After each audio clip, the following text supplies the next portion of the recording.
Today we're going to be looking at this, which is a miniature cassette player, late 60s I believe it is, so not that long after Philips put out the compact cassette. And of course it's from Japan, because who else would have miniaturized it? And yeah, still in this sort of original carry case. It's this Zuiko Pearlcorder, which is part of Olympus Optical Co., which of course I believe made a lot of cameras back in the day, and probably Super 8 movie cameras. And we've got a whole bunch of accessories. I think this is a sales brochure. There you go. To scale with a cigarette, I guess. It uses these microcassettes. Yeah, actually called microcassettes. There's another version I think Philips made, which is a different format. Not sure if it's a mini cassette or what it was. But I think it sounds like, from what I quickly looked up online, these guys might have actually invented this style of cassette. There's all our accessories. So it's actually like a modular unit. Obviously just made for voice and stuff. It's like, you know, an early Walkman, I guess, but this is a recorder type thing. So this is for journalists and people that want maybe for dictation, so that the CEO can dictate what he wants the secretary to type out for him, that type of thing. Just like basically in the 60s, pretty much every cassette player was considered voice quality only. There wasn't really a hi-fi market until the early 70s by the look of it. They did, I think, in the late 60s start finally selling music cassettes to go with compact cassettes. These things were, yeah, more confined to answering machines and the like. And these are all the different arrangements. So you've got all these little modules, speaker, I think there's a VU meter, some of these are just battery packs, and you can add them onto the end of the unit in various orders. I don't know if you can put them all on there at once, so looking at some of these pictures you can add a few of them. So you've got battery, speaker. I guess the idea is you could just make this thing small to go in your pocket just for recording purposes while you're out on site, and then when you get back to the office or the hotel or wherever it is you're doing this stuff, you can reassemble the unit back into a little mini boombox thing and actually listen to it and go from there. So it looks like a beautifully built little unit. I guess we'll see if we have to open this thing up. I believe it's not working because this was just given to me. I think it doesn't play or something. So that's all the modules. Does it actually tell us what they all are? You've got a record playback unit, which of course is indispensable to all combinations since it's got the cassette player in it. All control buttons grouped for one finger operation on the top left, a snap-in pop-up micro cassette mounting blower, and all microphone remote control jacks on the left side. Attached here is the 50mm dynamic speaker. That's right, yeah, you've got a VU meter so you can visually see what the recording level is. For extra candid recording convenience and tape economy, so not wasting tape, this voice activator. So it's a voice activated pause, I guess, or taking the pause off and then it comes back on when it's quiet. AC adapter, of course, rechargeable NICAD pack. So they're pretty early nickel cadmiums. I only just recently realised they had them this early. I always think of them more of a sort of 80s thing, but yeah, NICAD's around and obviously the late 60s, early 70s. Not sure how good they were. Oh, that's right, this has got some, I think they're obsolete batteries that used to run on two 4.5 volt alkaline batteries or two 3.9 volt mercury batteries. I think I saw something online about they're long obsolete, which yeah, I don't remember ever seeing a 4.5 or even a 3.9, I don't think. I remember the pages and stuff use little mercury batteries, like sort of mini AAA battery, just round cylindrical ones, but I can't remember what voltage they were. But I think they were some odd voltage. And I know we were using them even in the 90s, the place I worked at. But yeah, not sure what the story was there. Miniature microphone, telephone pickup, that's right, you can put it on the telephone. Dynamic microphone, of course. Leather case. And we've got this as well, that's right, it's battery powered. You've got a speaker, like a proper extension speaker, I guess, if you want to play it to more people. 5C dry cell, so I assume that's got a amplifier of some sort. It's a active speaker. earphone and earphone loop. Yeah, that's more something you'd probably wear if you're a stenographer or whatever it is. If you're transcribing it into type. It's a basic combination: record playback, speaker, power pack, minimum record playback and a power pack, recording, dynamic mic, dictation mic, magnetic dictation or dynamic microphone, record playback unit, speaker, power pack with rechargeable batteries, AC filter and charger, extension speaker. Yeah, I guess extension speaker would be good if you, again, I guess you could either put these headphones on or just have the extension speaker and type to that potentially.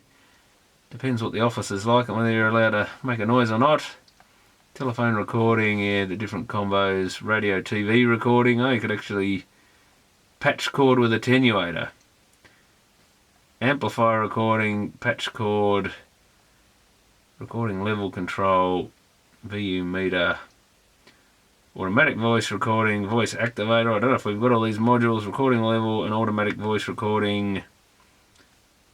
Pretty much the same thing, voice activator. And the cassette with speaker for playback, extension speaker, power source.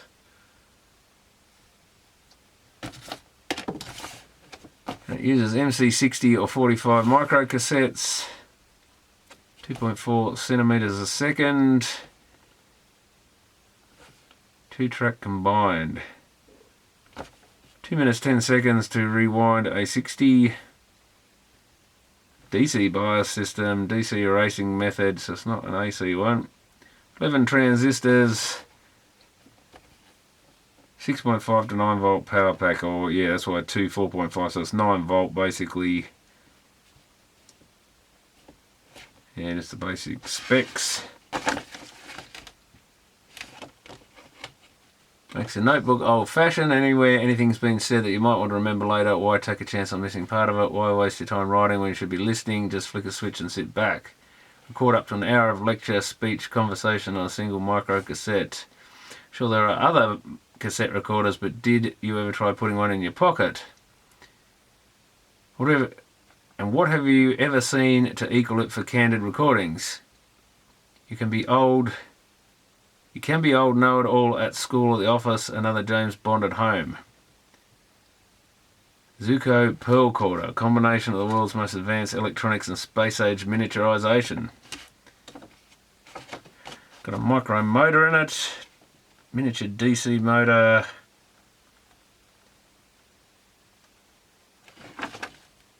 There you go. And oh yeah, this. I did also get we'll look at this in a different video. What is it? Sony cassette recorder TCM 600. Another nicely sort of built metallic or metal case thing. And I did get a whole bunch of tapes with it. And yeah, probably the world's last Olympus Japan, proper Zuiko MC45 still with like the little tear strip like you used to get on cigarette packets and chewing gum and stuff. So there's actually still one new old stock in there. I don't know if they're all 45s or if they're selling as 60s and 45s. I think this guy actually recorded some stuff in Japan and he bought it over in Japan when he was over there. The original owner of this. That's a Sony, that's a couple of Sony more modern micro cassettes like you'd find in an answering machine or something. And I do have a few micro cassette recorders here that I must get around to looking at, and answering machines and odds and sods. I was going to do a video on them all one day, but this one turned up as well, so I thought I might get onto this one first. Super Express, Nagoya, Tokyo or something. Is it Nagoya a place? I think it is. Back in 22nd the 4th 71, so it goes to show how old this thing is. I believe they came out around 69, so he scribbled over that, but that was originally 71. Does it say ends? Something at Kyoto on 24th of the 5th 71. Something with interview, I think. Singer Tanny, 19th of the 4th 71. Lee's, 20th of the 4th. Yeah, it could be worth having a listen to see what something is actually on here. It might be something interesting. the lady who's the daughter of the guy who originally bought it didn't seem to be interested. I think she thinks most of it's been transcribed already by her father. April, Tokyo. Could be interesting to actually listen to some of it though. May 1971. Does that say leave Japan? Oh, Hong Kong, Singapore. I think is what that says. Anyway, I guess we better have a look at the actual unit. Always interesting to see what MIE. A few of them got that written on them. What does it say here? Practical Japanese. 1.5 through 19. So maybe some lessons on Japanese or something. Not an easy language to learn from what I learned at school. But like anything, if you've got motivation to do it, you're probably going to do it. Standard set. So we've got pretty much everything with it besides the rest of the original box. I think that's this carry case thing. Shows all the different connections, so pretty much going to repeat what we saw before. Is this one all in Japan? That's a Japanese one. 51001. It says instructions, whereas that one says, I guess, instructions in Japanese characters. So what goes with that? Oh, there's a little the earpiece goes into that. Of course, I remember those sort of things. God, it's been a very long time, and I never had much to do with it because I was pretty young when any of this stuff was still around at all. And this is even before my time originally. Yeah, there's your telephone pickup, so that was a common thing. It picked up a signal off there was a side tone transformer thing in the phone. I believe it induced into that thing and it picked it up to record. Used to be able to buy them at Dick Smith and stuff, the little add-on piece for a cassette player. Yeah, it's all the accessories. So it's Olympus Optical Co., Tokyo, Japan, Hatagaya to Combe, Shibuya-ku, Tokyo. So what have we got? We got our speaker. Oh, I haven't even had this out. Oh, there's a piece come off it. We've got, oh, that's like a connection to go on the end of the cassette player, I guess. Yeah, so that's one of the add-on accessories. Now I'll never get that back in there probably. Behind the little door there. Let's have a look. Hopefully they took all the batteries out of it. Certainly feels like it hasn't got any in there at the moment. There's a little tiny bit of corrosion, so it's probably had some leak, but obviously they were onto it fairly quick. That's a pretty cool little Zuiko speaker box. That's some sort of remote pause button with a 2.5mm plug and there's some oddball plug on it. There's our mic. Is that a lapel mic or something? What is that? Or is that the telephone pickup minus its little suction cup? No, there's the telephone pickup. It's got its little suction cup. Is that a microphone? Oh yeah, maybe that's a is that a buttonhole mic? Oh, I fucked that up now. We'll get there one day. Headphone. Oh, there it is, number 4, I think. Magnetic. Oh, it's a magnetic microphone. So does that stick on something metal? Not sure. I've got some accessory clips of some sort. Guess we'll work out what they are later. A 6.5, so this is probably one of those things that they were talking about with an attenuator in it to plug into your amplifier, television, whatever. There's a 3.5 to 2.5.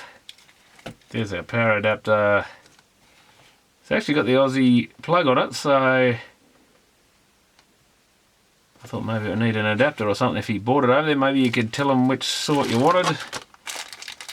Yeah, there's your earpiece, and I think that other piece just pushes on the end of that, I think. Making it into a, well, maybe not a stereo, but a dual earpiece. And we've got a couple of little, except for these silver things. I don't think they all fit in there, will they? Maybe just so you can carry them around in your pocket with a bit of protection around them. Oh, this is the actual leather carry case for it. Oh, I just had a brief look at this. We've got, it's a clip lead, so you can, I guess, choose an audio source of, well, you can bug, well, you can't really bug someone's phone lines with it, can you? But be the wrong voltage or whatever, I don't think you can just tap into it. That's another 2.5 to 3.5. That is corroded. That's leaked. I guess that's the battery pack. Then it's got a power connection. Oh, is that a rechargeable? Oh, there's a VU meter. Level. I'm going to have to get rid of this great big pack, I think. This opens up, so it must be a battery pack, I guess. How do we... Oh, right, so... Oh, there's your mercury batteries, 3.9 or alkaline 4.5. Well, this doesn't feel... feels hollow. B2. I guess we're going to have to read the instruction book a bit. 6. Power pack with rechargeable batteries. 7. AC filter. Oh, here's that little number 2 voice activator. Oh, V for voice activator, I guess is that one. Oh, we've got another little... Yeah, cool. Is that a microphone to put on the end? 16. Dictation microphone. Oh yeah, so you can hold it up to your... Just hold it in one hand and talk to it, as they used to do with dictation devices. They either had an external speaker or you just hold the thing, much like in those movies where the reporter or whatever would hold the thing up, put it in someone's face and then talking it themselves kind of thing, I guess. As used to be common back in 70s stuff. So we don't know what this... Or is that for the AC adapter? 12. 5 was our split open power pack. Power pack with rechargeable batteries. It's a B2, I wonder if that's it.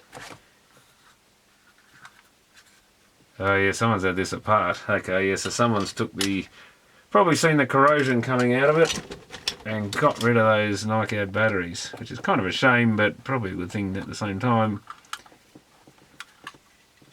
Oh yeah, someone's broken the resistor in half that was in there and removed them. Well, look at, oh yeah, there was a resistor going. Yuck, that foam's gone horrible too. Yeah, resistor going over to that input. That was probably a charging port, I guess. And there's the bit of wire that probably hooked it up or something. Oh well, our NiCad battery pack is no more. There's another resistor in there. But yeah, those old NiCads like to leak all over the place and get rather nasty.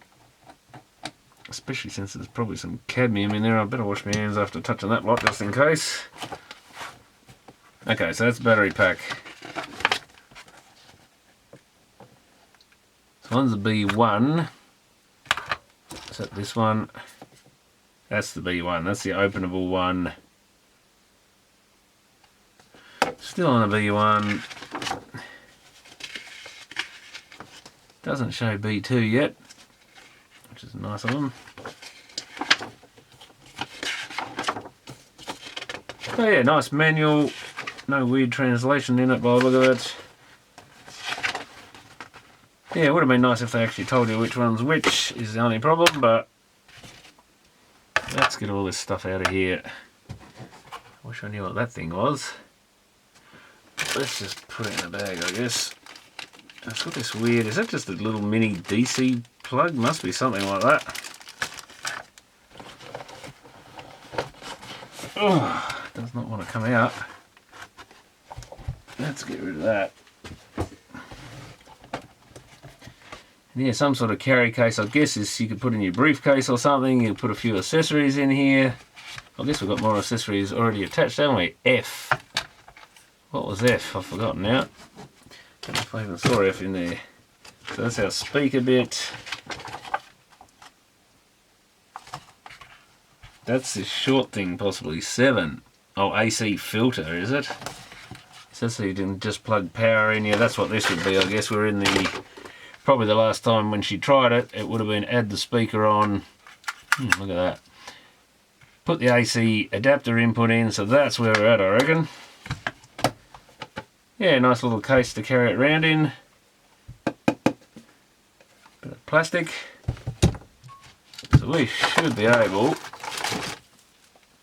to plug this in. I guess we better come in a bit closer.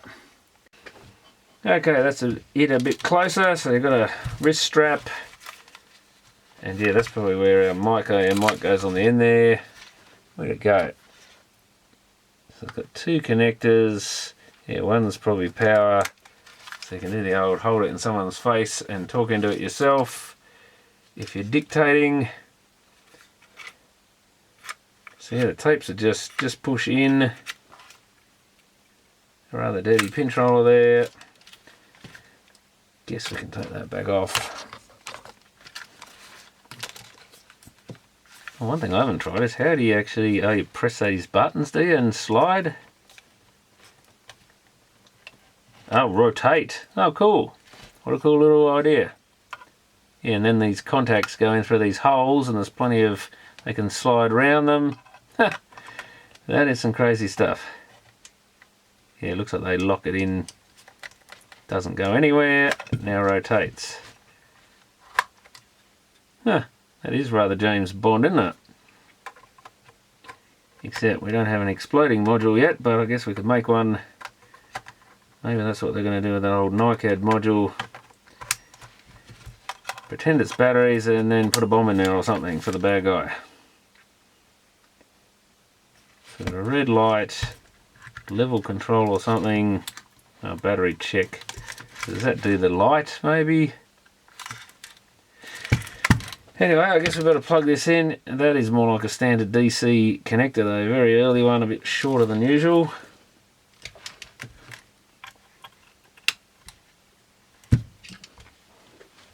Let's plug in and see what happens. I guess I should check it first, but the lady has plugged it in before anyway. So I guess we press and hold that down. I've got a play button. Head comes in and nothing. Record. No capstan. Now, is it actually on? I guess is the next problem. How do we know? Well, she's right about it not doing anything. How do we know if we've got power or not? I don't hear any speaker come on. I don't hear anything. So maybe I should have checked the power out of this thing because it may not work for all we know. Well, 13 volts open circuit, so it looks like we've got voltage. Now, where does it come out on this thing is the next question. We've got plenty of terminals to pick from. What would you do? Put them in the middle maybe? No, that'd be too easy, wouldn't it? So there are extra middle, we've got 7.5 volts there.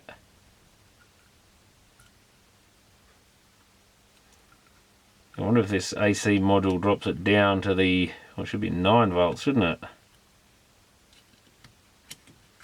Oh, careful, I don't want to short them together. I'm not sure if it matters if I do, but any combinations I haven't tried so far. That's the closest we get, 7.5 volts DC. Where's that battery box? We can't see. I was going to say I could look. Oh, I can measure it with a multimeter though, I guess. Two of these should be shorted together. So these ones would be our power to the unit. I'm not sure which side they're on, but yeah. So positive is that inner one on the side that says Zuiko, and that's the other one. So that should be 9 volts, so we're getting our 7.5 volt, I assume, on the Zuiko side there. Let's just check it's the right polarity, all that sort of.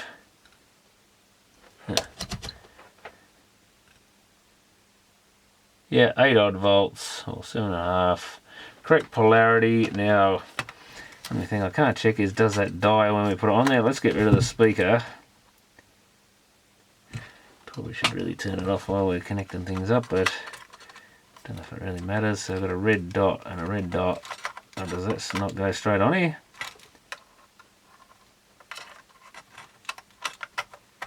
And there it goes. So it's just a bit fussy for some reason. Oh! Something's running. No, I can't do anything because the tape's in. That's going. It's noisy. Capston's going. Have we got a reel? No, we haven't got a reel. Maybe that's what she got running. Listen to it. That's not real happy. Something's clunking. I don't know if that little motor's so good anymore. Something's really scraping. And yeah, no real...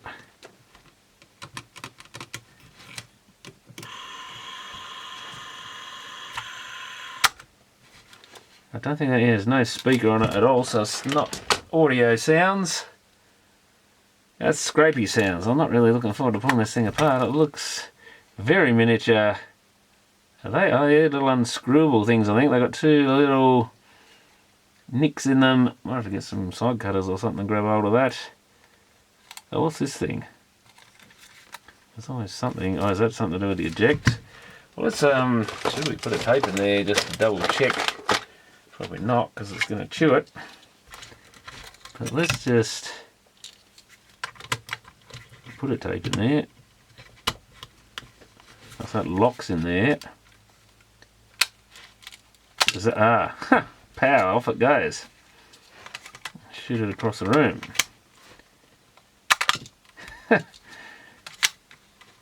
Alright. I can give you a bit of entertainment, I guess. Now I can't get it back on there. I'm going to hook it up just to see. I doubt there's any interlocks or weird things we're missing. Now we're trying to stop that one. Yeah, that's going to be trying to chew it, I think.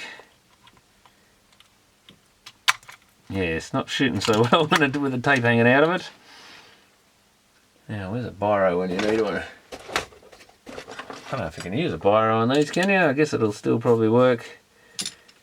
Oh well, I think it was one of the last original tapes. I'm sure it'll be alright, except with maybe a little drop out there.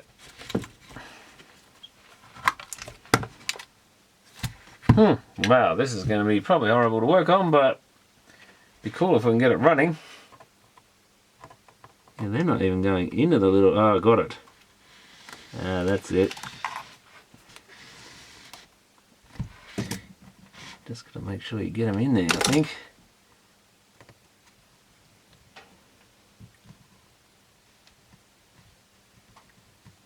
I've worked on some horrible little Walkmans over the years, but this is probably going to be even worse than usual.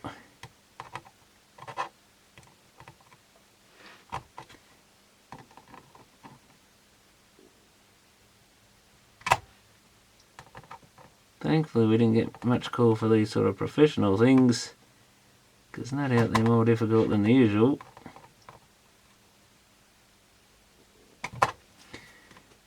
Can I get that to grip it? It feels like it's going in the slot, but then it tends to just slide off again. Come on, go all. That's going. And we'll probably open up and won't see anything but a wall of circuit board or something.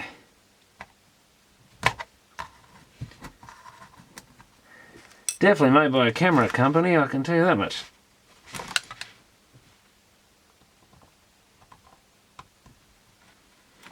Which I guess is the ideal company to make it.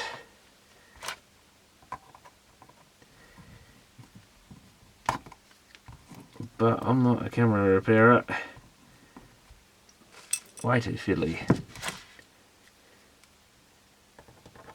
You've got to be the sort of person who fixes watches and stuff if you're going to work on cameras generally. Which reminds me, I've got to fix my camera.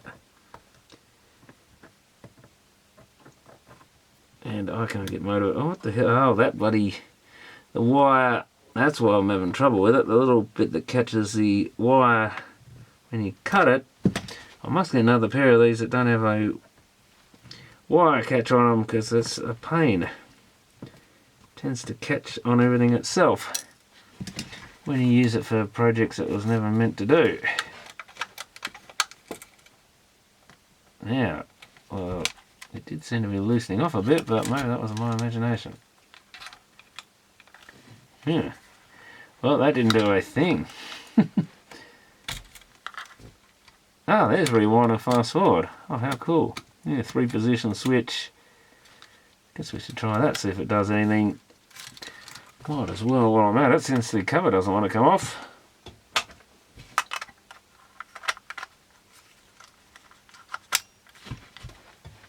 Probably no need to turn the power off on this. Look, it's making a horrible noise. Oh, it was. Oh, when I press that in, it stops. Oh, or it just stops generally. Oh, something's loose.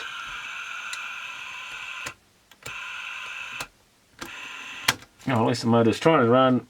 Yeah, I could have sworn something was coming loose when I was taking those things out. Maybe it's just the insides came loose underneath this bit.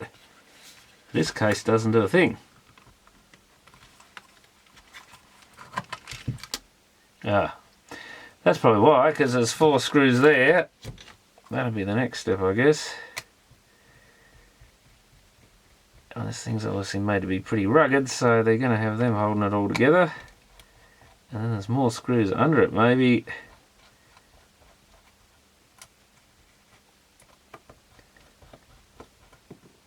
Though to be fair, that's just screwed into the plastic, I think, so that's not the issue.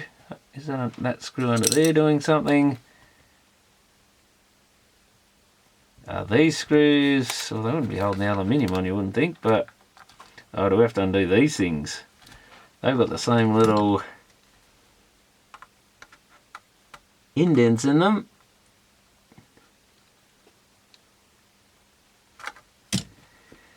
Unfortunately, there's probably no YouTube videos. I think the only YouTube video I saw, I did see someone has actually looked at one of these before, just as, I think it's actually on Olympus's site or something. It links to a YouTube video about these things. Someone just has a quick look at one. I don't think they even had tapes with it or anything.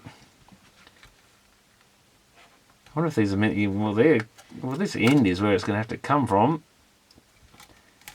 Is that holding something? Do I need to use a bit more force? Is that going to fall out now or anything? No. But yeah, that's at least pressing on it enough that it's probably worth taking it out. So this is probably going to be the first video on how to pull one of these things apart. Obviously these would have been super expensive. And quite rare, no doubt. I think something I was reading online, I reckon they didn't sell exceptionally well. I mean, they were a lot of money for the time. But yeah, I can imagine these would be pretty cool, but of course not everyone has space at a premium. Bit smaller than that reel-to-reel recorder that I looked at before, which was basically to do the same sort of job. So maybe that was the budget version. I think that was not that many years before this thing, so can't remember. I think it was 60s, or was it late 50s? Probably 50s, I guess. Yeah, that's loosened it up a little bit. Is there some secret thing we have to undo? What is that? No, that's just a little locating pin. I hope we don't have to take that off. Something tells me this could be holding something together, but the problem is that end bit's holding it, unless we take the other side off. Nothing is loose, very loose anyway. Oh, so maybe that's the point. Do we have to, yeah, that's okay, I gotcha.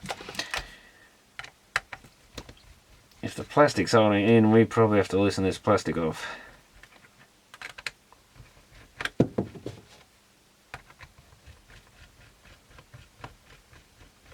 I think we do have to take these end bits off.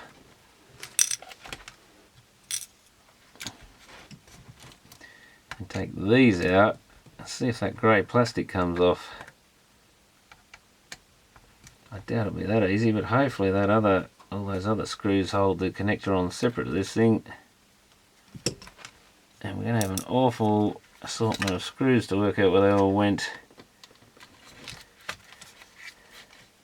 Okay, well that did 0.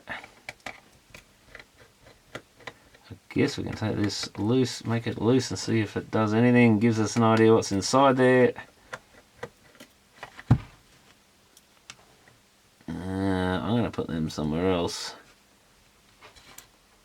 because I'm getting a mix of too many different screws now. That one's longer than the others. Oh god, so we've got a long one on the top, oh, what's that, the rear side. I hate it when they do that. Rear side near Japan is longer, and that one's shorter. Oh no. So we've got long, oh yeah, now we're getting loose. Okay, I'm going to have to put them in order of where they came from. That's long, short, long. Where did the other ones come from? End and end. Let's put a little, oh so it's come loose. So maybe the long ones, well, it's still not loose completely. Yeah, the short ones in the middle, they probably just hold the two pieces together. The long ones hold the, oh here we go, something's coming apart now.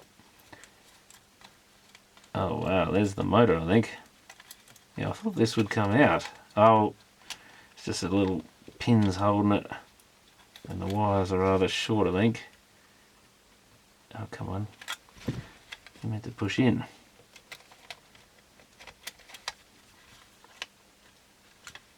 It looks like both covers maybe come off. I hope they do. Something feels like that's still held on at this end. So what's the key at this end? Is that, that is an actual, I kept thinking this thing wasn't a screw, but it's a flat blade. There is a screw in there. Now I can actually see it. It just looked like a little domed thing, but no, I was going to say sure that goes away. Or is there a second one? What the? Didn't do a thing again. Or hasn't released this at least. I just can't help thinking there's something under that label. But I don't really want to take it off. It's still got the original protective plastic on it too, of course, which has gone all horrible.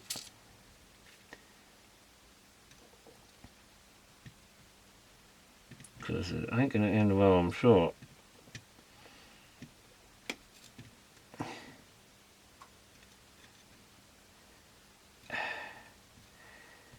It's the sort of thing you need to buy another one as a spare part, because you're going to wreck it. Can't see anything under there yet. Ah yes, 2 mini screws. Unfortunately that's never going to be the same again, but it doesn't look the best anyway. Man, are they small screws.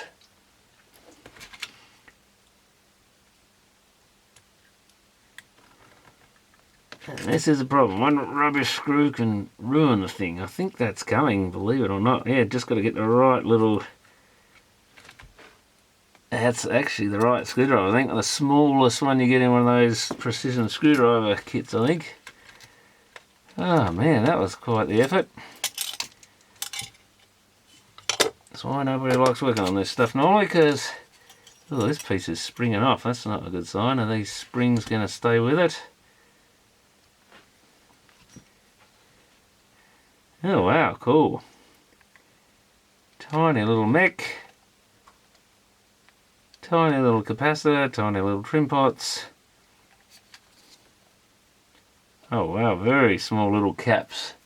That's pretty impressive for the late 60s. Oh, these are these little ceramic transistors. Almost surface mount. I didn't even realise there was transistors staring at me. Wow, an A76.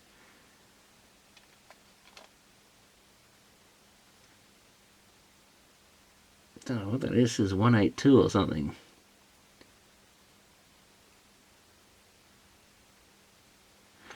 I'll look that up. 2SA76. Yeah, probably should have been figure 6.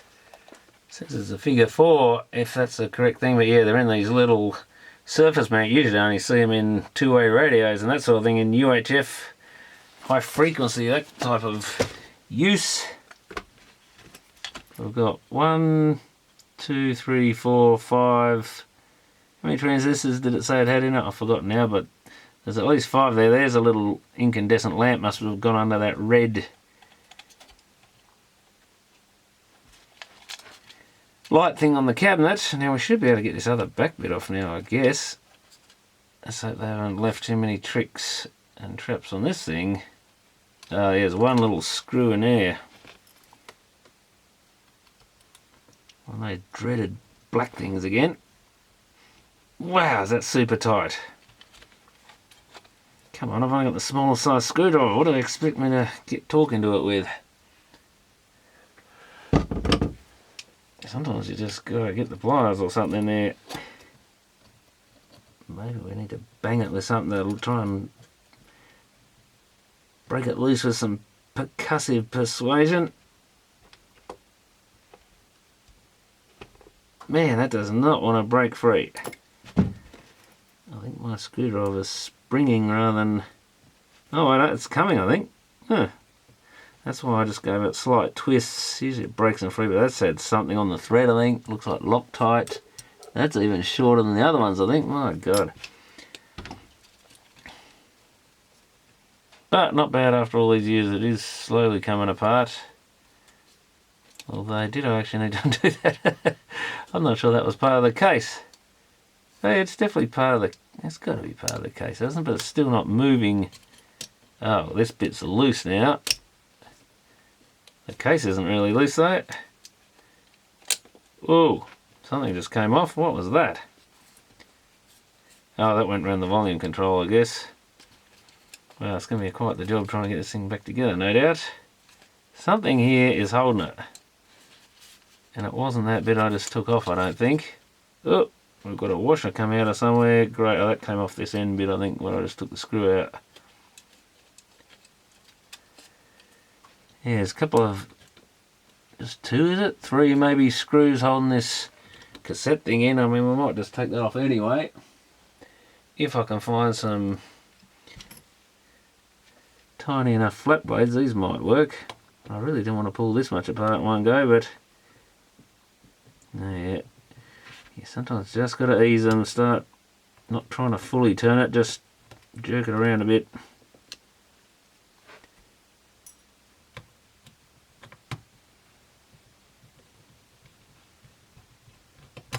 Yeah, it's starting to spring up now. God, if I just sneeze in the room at the moment, I'm going to lose screws.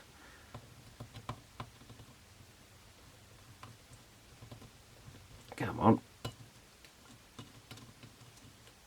Well, it's loose, but it's not loose, and I don't want to risk it going flying.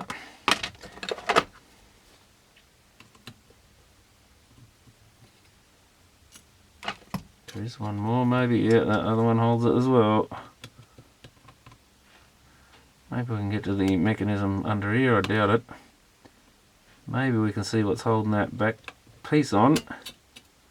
Okay, so 4 little... Oh no, 2 of them are shorter. Or maybe one's longer than the others. And I didn't notice where it came from. Oh, there goes another spring shooting off. Where did that come from? Must be off that post. Oh, I can see a bit more. Oh, there's a little idler there. At least we could probably power this thing up and... Oh yeah, that... Oh, when that goes off when we hit play. So maybe that's a brake and not an idler at all. I thought it was a little wheel, but I think that's just a little rubber stopper to brake it. There's the motor coming up through here. Oh, there's a belt here. Tiniest belt you've ever seen off that motor. At least that's still running, I think. I've got some sort of idler looking thing here too. Rubber wheel. Now, do we need to undo any of these screws? It's like it's catching on this. Maybe do I just press that in? Guess we could try the obvious. Oh no, another spring just come out of somewhere. Oh Jesus. Where the hell did that come from? I think it was on these 2 pins with a little screw thing on the end, but I can't be sure about that. Too busy trying to do one thing. Meanwhile it's falling apart elsewhere. Doesn't it push past that?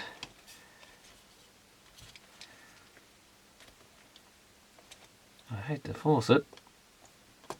Yeah, that's coming. Oh yeah, that was... Oh no, what the hell's that thing just fell out? So... Oh my god, now... Oh, that was that bracket I loosened off. Someone made a mark on there. Is that white thing something to do with this bit? I don't know where that came from.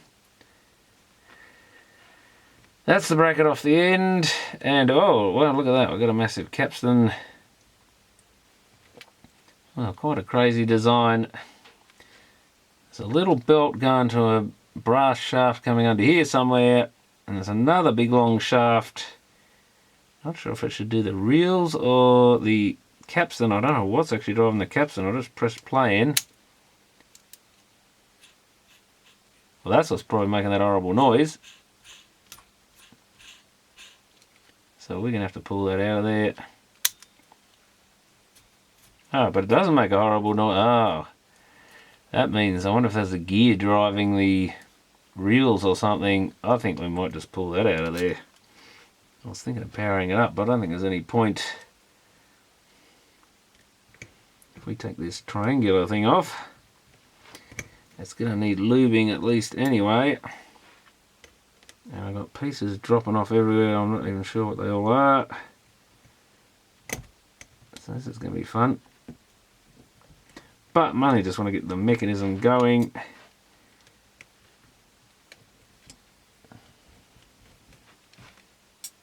Certainly a nice precision little bit of equipment. Now, how many pieces are going to fall out when I take this off is the only question. That bearing should come off. Oh, look at that. That can't be a proper ball bearing race thing. Oh my god, I think it is. Wow. Now there's Japanese precision at its best.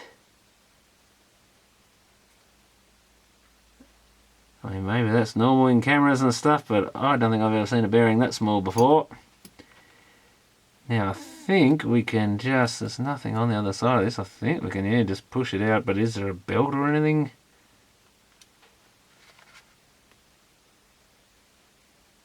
I don't think anything's coming with it, but something nasty's bound to happen.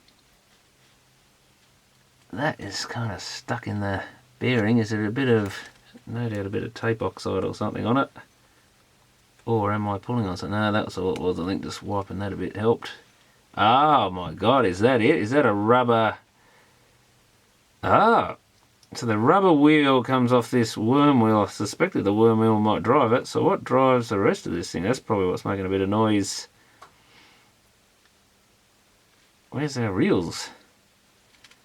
There's a, oh, the reel runs off the same, I think, oh, it's meant, yeah, that reel's meant to run off this little end rubber wheel. Oh, one of them's running at the moment.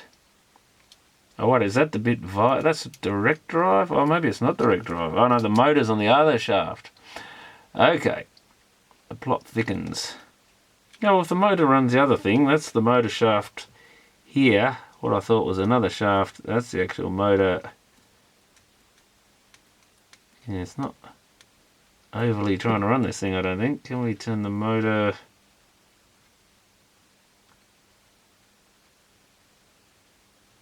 Nothing really feels like it wants to turn very well. I can't tell if the motor's turning. I suspect it's not, but we know the motor can turn the mech. Now the motor's not turning.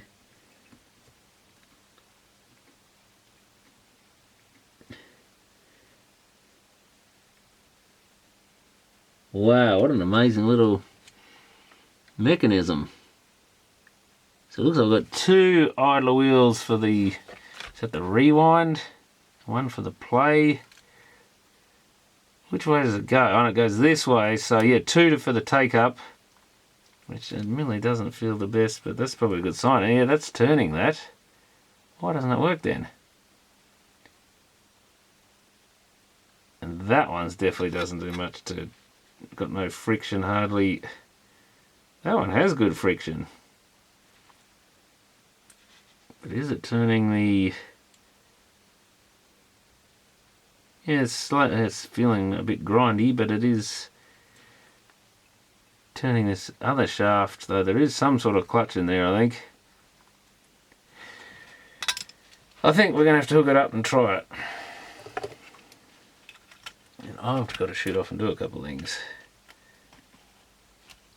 We've got no bloody latch, have we? One of them might be enough anyway. Somehow I managed to get it on the right way just out of luck. So that end is, which is what, the opposite of the push buttons. Yeah, it's got that little notch bit down on the back side of the unit, so because I think you can put them on the wrong end. Maybe they've designed it, actually the Japanese are good at just making the same part and reusing it at both places, so you can't actually go wrong with them, like door hinges on cars and stuff. You can just flip them over and put them on the other side of the vehicle. Brilliant stuff like that. And we have nothing. Oh, there we go. Well, so much for that. So the motor's... Oh, the motor's running. So the motor direct drives on this rubber piece. And it's making a pretty horrible noise to run the capstan. That's why the capstan's running, but the belt is slipping, so we can't get this bit to turn, which I already determined. That's why the reels don't run. Oh, well, for something that's well over 50 years old, even if we assume it was bought around 71 when it was first used, it's doing pretty well. I mean, this rubber's, you know, a bit of black coming off it, but not a lot. It's still pretty solid.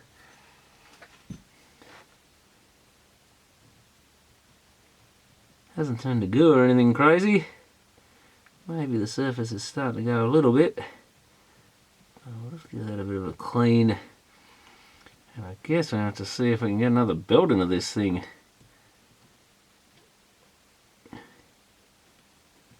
But the other thing we have to do is try and get a bit of oil into that motor, I think. This seems to turn pretty freely. Given that, yeah, it's probably got a little bit of friction from a slipping belt. The question is, how on earth do you get to anything? So that's at the end of the motor shaft, is it? Let's get rid of the power thing.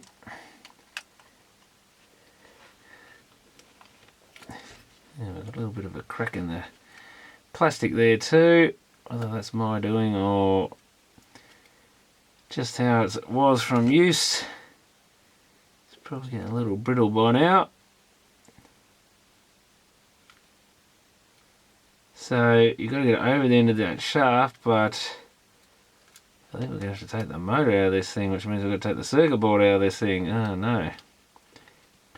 We've got corner, little screw there, big screw there. Does that actually, oh yeah, it goes on a metal bracket, I think, behind the bit we want to get to for the belt. I'm starting to regret pulling this thing apart. Yeah, that lifts it up. Oh, don't tell me that comes with it. What is that thing? There's like a little white thing. Oh, is that some sort of magnetic thing? At the head, oh god, look at this tiny wire. That's the next problem, is where's the wiring going to go, if anywhere? Going to need that super small screwdriver again. And I'm not going to have time to get this back together today, so that's not where I want to be. This is the sort of job you really want to pull it apart and get it back together if you can in one go.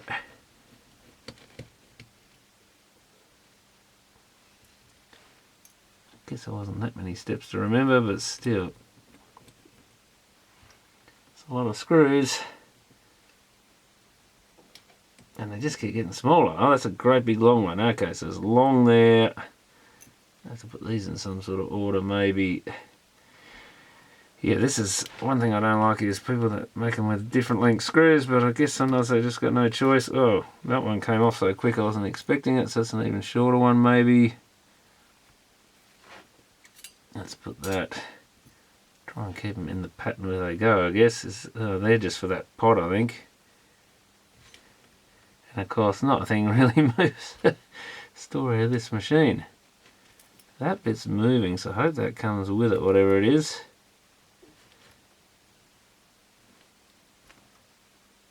Oh, is that? Oh, maybe you do. That must be soldered on or something. Oh, maybe, I don't know.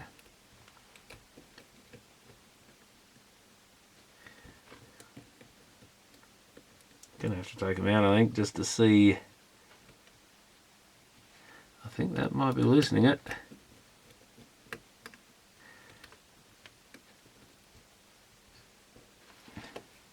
Well, they got little insulators under them, I think. No, that didn't make any. No, it has to loosen the pot, but it does come with it anyway. Something down this end is holding it. That just does not want to come out there. Must come out. Just got to jiggle it enough. There you go. Finally.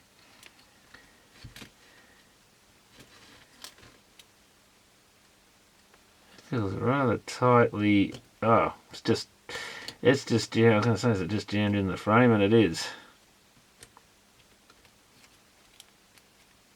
Oh, we've got a couple of contacts there to ground or something. What else is on this? I can feel something not wanting to come up. We've got something weird here, mechanically attached or something. That's okay. What's holding you? It's slowly getting looser and looser, but oh, there's some tiny little red wire there. That's what I was afraid of. It comes up here to a spot on the board. That's even worse. So, well, at least we've got some length there. Maybe we, oh yeah, if we drop that length down, now we can get a bit higher. Can I sneak a screwdriver in there and just undo this thing and see what the hell it is? Oh no, the screw disappeared. That was only like 2 turns. Oh, got it. Thank God. 2 turns, it was out.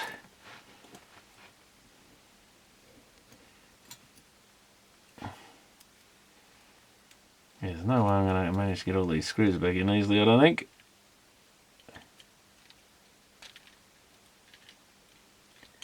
Is that what that red wire is connected to? At least that one didn't jump out quite as quickly. Yeah, that's the red wire. I think it's not the motor.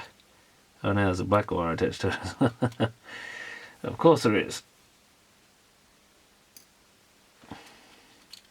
But that gives us a bit more freedom. What is that glued to the bottom? And then it goes to this connector thing on the end.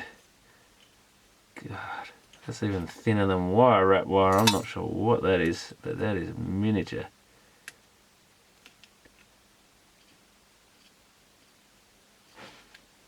Yeah, so turning this is turning the reel okay. Which I think even turning the reel turns that. I can't tell if I'm moving it or not. I think I'm moving the motor shaft here now. It's not going to move the belt. The belt feels rather tight, but I'm not sure it's a rubber belt even, is it?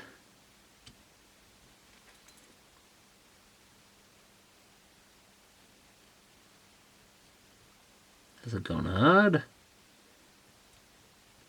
Well, it's a little round section belt, I think, which I think it's gone hard. Problem is, if it's hard, that means I'm going to break it to get it off there. I think it's just poked into that bracket, and it's got a nut on the other side. This wire is not going to survive at this rate. It's got a flat blade in the middle of the nut. Does that loosen it? Or do we loosen the nut off? No, that just, I think we just undo that. Then maybe the shaft, I don't know. That comes off. Yeah, I think he's got to undo the flat blade bit now, maybe. Ah, yes, now it turns. Does it have to come right out?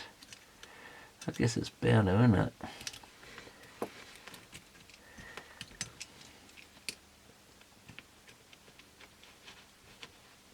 Yeah, that's coming loose.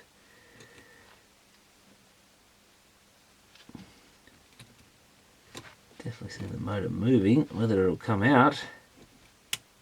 Whoop, something made a funny noise. I don't know what that was, but there's is that a spring on the other side or something? It's bound to be something. There's, I don't know what. So the 2-turn spring or a couple of washers or something. Yeah, something in there. Why is that in there? Oh Christ, there was a spring on it. What does that do? Oh well, there's a spring. Don't ask me what it was around. But we have a motor. What's it actually connected to? Oh, we've got some fine wires here, I think. Yeah, some fine wires on the other side. Let's not pull it too far. Fine copper wires. Wow. Does that just need a bit of lubrication?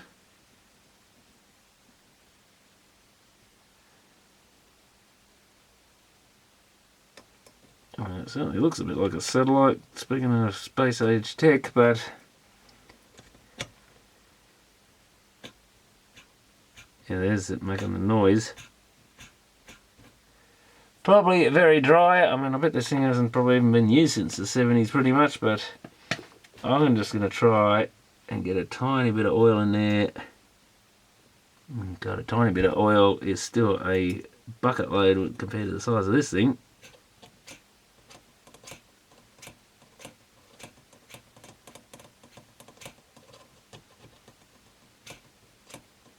Don't think it's making any difference to the sound it makes.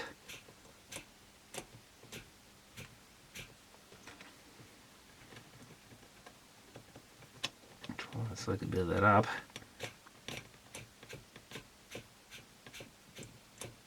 Maybe feeling a little bit better. Yeah, I think it's spinning on a little bit more. Yeah, there's our little belt.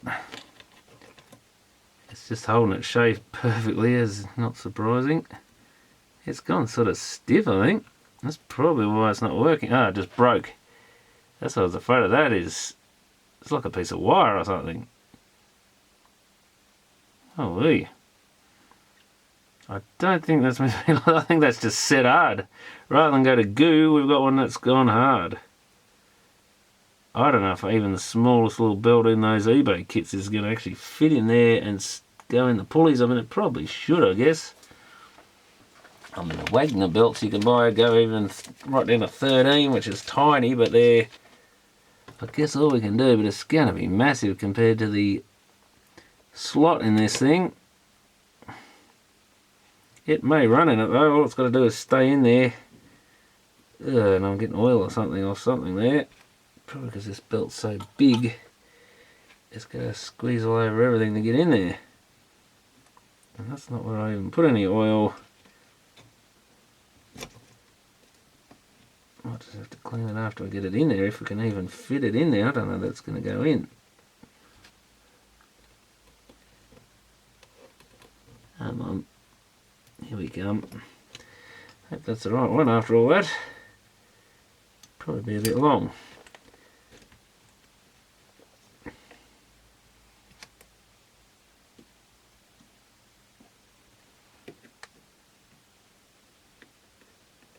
It's going to be somewhere around the area for sure, but I bet it's just a bit too long now, my luck.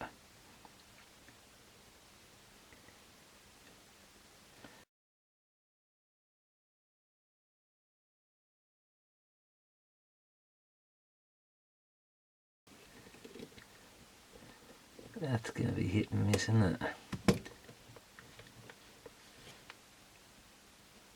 Yeah, it's a tad too long, I think, but it might just, well, it's working at the moment. Can we turn the motor with it? I don't think we can. Oh, maybe, oh, if that pushes, oh, you can push it tight with that other piece anyway, can't you? But that's not going to, well, that's turning the motor. Yeah, no, I think that'll work.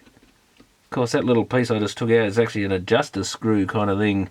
Oh no, what's this little red thing that's come out? No idea where that came from. So we've got this spring on the other end of the motor. No idea what that did. Maybe that, oh, it went round that little post for starters. What did it spring onto? And why? There's a little piece sticking out here for part of it. I don't know which part of it. Must be, I reckon it's that side of it goes there.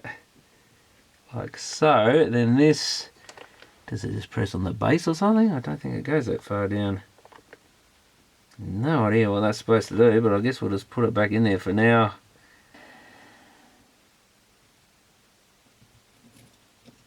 Oh, you can spring onto the bracket, I think. I'll lift the motor up and put that onto that post first. That must be swing down, catch on the bracket, then as the motor is put in place we need to swing the other bit up, so I think we'll just get the motor in place first.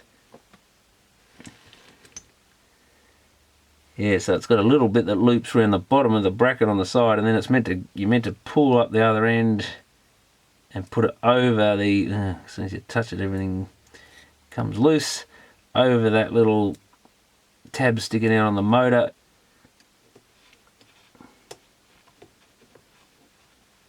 This, I think, sets our... Yeah, we can tension the belt. Oh, that's quite a brilliant little design in some ways. As miniature and awful as this thing is, in some ways, it is a spring. Oh yeah, the spring definitely sets the... I think there's another screw in that bracket, but it does set the tilt on it or something. I don't know that we're going to be able to turn the motor with this thing, but as long as that's turning the motor, I guess I should have made sure there's less oil on there too, because we're getting a little bit on the belt. Anyway, this is more just a resurrection than a repair, I think.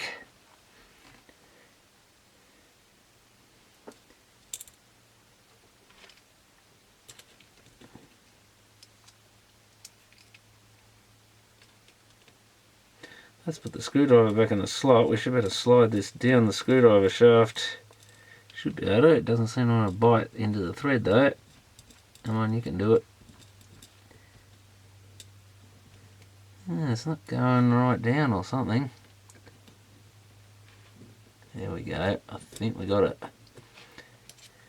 I'm just going to tighten it up there. I think I've pushed it in a bit tighter than it originally was. No, it might not be that far off once we screw this on a bit. Yeah, maybe a tad. That should lock everything in place.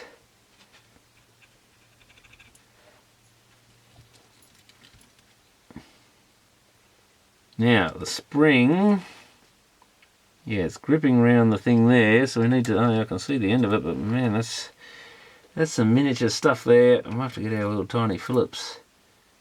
And I've got the old belt going everywhere. Ooh, just look at it the wrong way and it springs right around. Oh, actually, I see, you can actually, that might be a good thing that it just did. I can push it back down now onto that motor bracket, except I don't know where the other bracket's gone. Is it catching on there? Yeah, that might actually have been a bonus.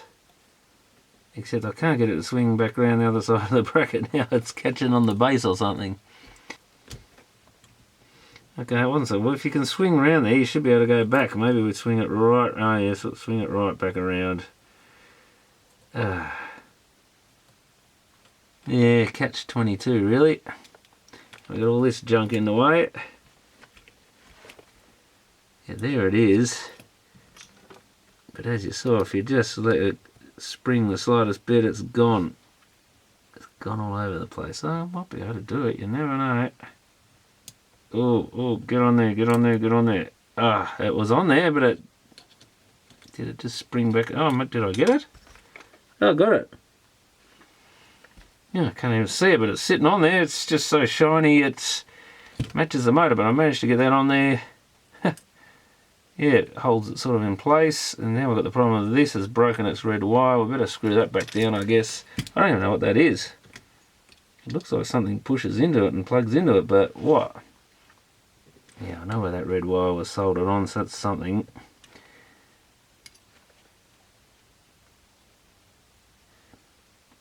That's where the pot was sitting above. Well, the end of whatever that is just snapped off I guess the plastic's getting a bit brittle on this thing by now. Not a shock. I mean, it's done well. It's amazing how good quality a lot of Japanese plastics are. They last better than most. Okay, I'm just getting this board screwed back in. Probably missed a bit of it because the camera likes to stop on me. And of course I end up with another little red thing. They were actually where the screws go in to hold the pot to the board, so I definitely shouldn't have took them out, because now they've come out, but I'm not going to even try and get them back in at the moment. And I think we've got two short screws on the back of the board here. I think the long one must have gone in here because I can see the threaded bits. Yeah, that drops in there, beautiful. And there was another screw here, must have been that one, was it? Yeah, that looks about right, I think.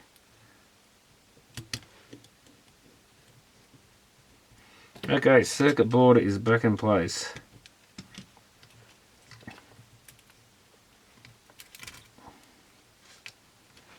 Can we just power that up? Well, let's put the capstan back in, I guess. Yeah, and that's what sprung out the back, because this thing went in there, so we don't want to put that back until we do the rear cover off. Clean the rubber. Can I get the tiniest bit of oil? I should, yeah, that's it. Should really use a cotton bud or something. So yeah, a little mini bearing down in there. I guess I probably should have a little bit of oil, but there's a little bit on the end of the shaft here, so that'll probably get down in there. Look at that run. That's some precision engineering there. Look at it go. I mean, it is brass, so it's pretty heavy. Is it ever going to stop? Now, I can't remember which order this went in. Something like that, I'm guessing. I guess the flat bit goes towards the front cabinet. Still going. I guess what we'll do is put a tiny wetting of oil on there. Still going. I'm going to perpetual motion machine here.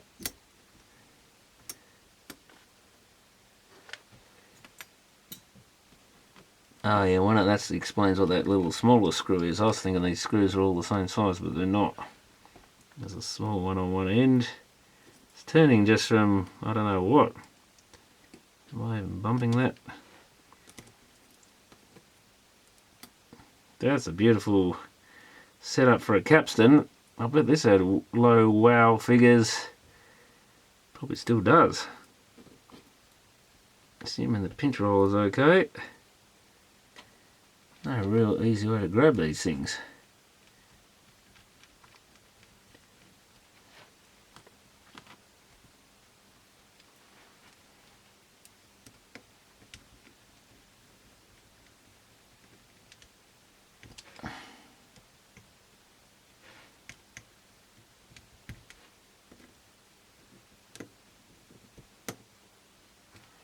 Okay, I had to abandon it for the evening because I was getting late, and I realised I'd lost a couple of wires here. It actually broken off. If one just breaks off, it's not so bad, but two and you're in trouble. Luckily I could see on camera pretty much what was going on, and I think I've got them in the right spot, but the shortest one, the black and red here, came off. So look at this connector from, what are we on, the button side. You got black, red, and then it drops down to a blue. Then the next one is the white, goes up to an orange, then yellow and green off to the other side. And it's just all this, even though there's not much weight on this thing, all the fiddling around, you get metal fatigue in the wires, something I should have thought of. And the black wire goes to this side of this little transistor here.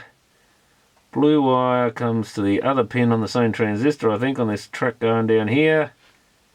That looks more like the earth wire. Red wire onto this trim pot. Where's our white wire go to that? Another leg on that transistor maybe, or no. Not sure. It goes to a little spot here near the same transistor. Where's our green go? Down to this track that goes on to the end of this slot, whatever's in there. orange, that goes right over here to this corner. Yellow, oh that's all we've missed, yellow goes to this third pin along this slot. Oh, green actually connects to the end, yeah, yellow goes to the next wire. So that was one thing I had to stop for until I could look on the video and see if I could work out where they went. I was actually thinking possibly if I pulled the end off one of these and checked it, or took the case off it at least, it may have the same colour scheme. The other thing I noticed is when I spin that, it just spins freely, that's all good, but if we press play, it slows possibly a little bit, but not much. No, I think it's just slowing coincidentally. And that is bad news because it means it's not engaged, and that's when I realised why that motor had that spring and that angle on it. I should have clicked to what that was.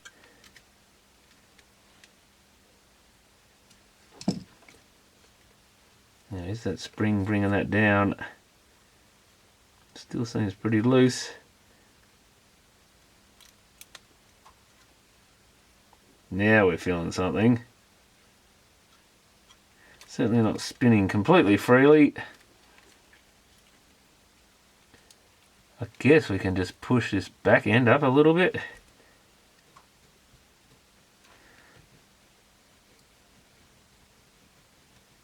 Oh well, yeah, now I can see when I'm turning that, the other belt's turning. So we're obviously engaged with the motor. And yeah, no, just freewheeling. So I don't know how much pressure I put under that motor. I'm just going to lift it up a bit and we'll tighten everything back off. I guess we could shove something in there. Some sort of screwdriver or something. Yeah, I'm just going to put a little bit of pressure. Actually, we'll do it with the small one so I can use that to tighten it.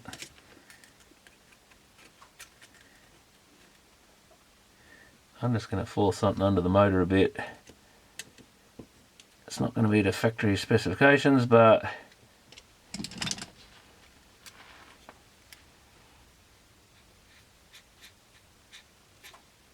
yeah, it's making that scrapey noise again. So I guess that's more proof we're moving the motor. Interesting to see if it sounds as bad as it did before.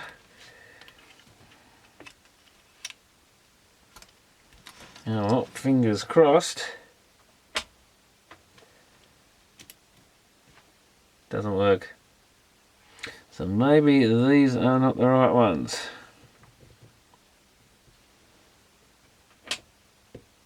There's our voltage. So we've got the voltage. Oh, has the motor come undone?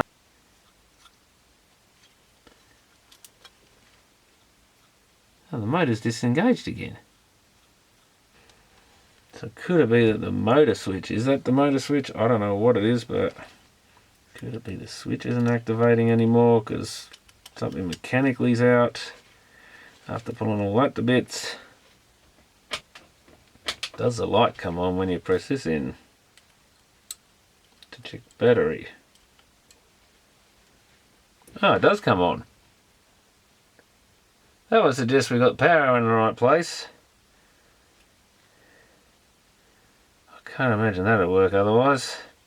So something's gone wrong and either the motor's not turning or not switching. You're now going to pull it apart. I might take the capstan out again and see what's under here because I've got to see what that lever does now. But pressing the switch didn't do anything, it seems. If that is a switch, I mean it must be something like that. It's going to come with it whether I want to or not, I think.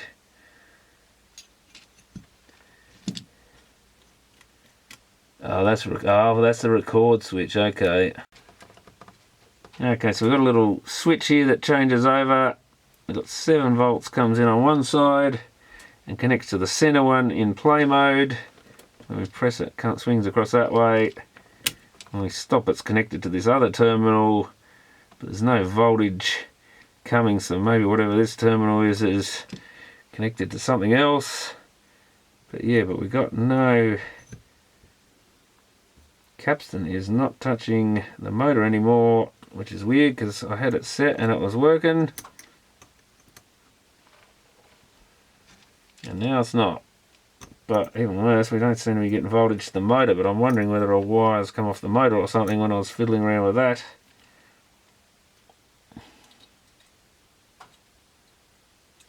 Oh, these are actual little connectors, these things. I just realised there's a little three-way connector on the side there. I might even just unsolder that again before it does it of its own accord.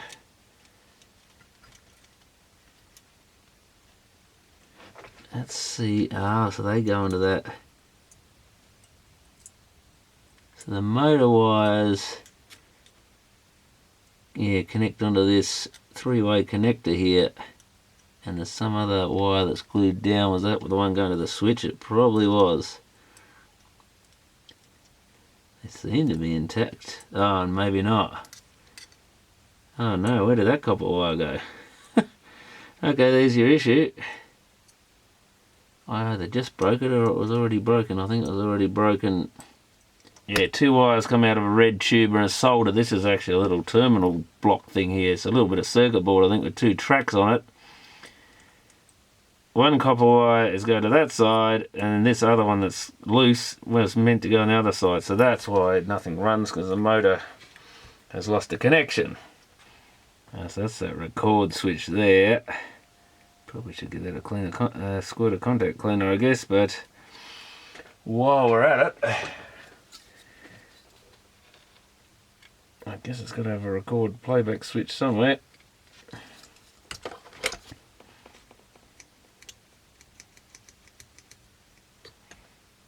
Oh, that's alright.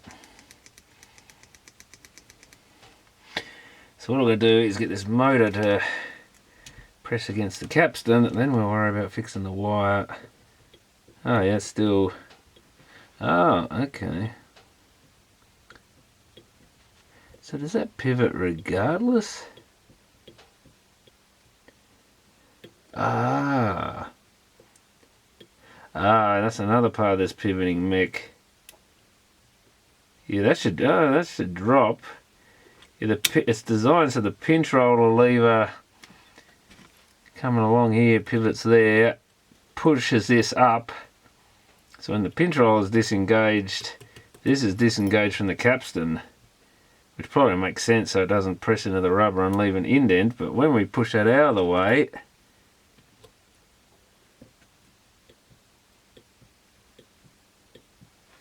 hang on.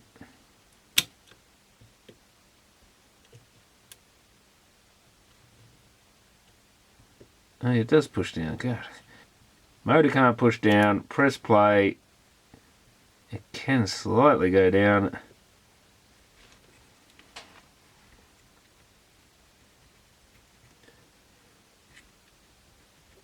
Oh yeah, when it does, it's enough to rotate this thing, because I did put a little dot on it before to make sure it was rotating. So it's refusing to drop on its own, I think. So yeah, that last little bit of drop. Why? Is something in its way? Is it this new belt?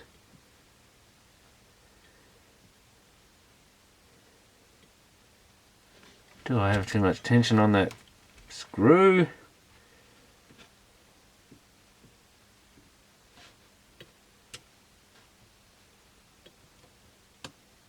If I turn that, it drops it, of course, but yeah, so maybe I put a little bit too much tension on it. Now it seems to drop.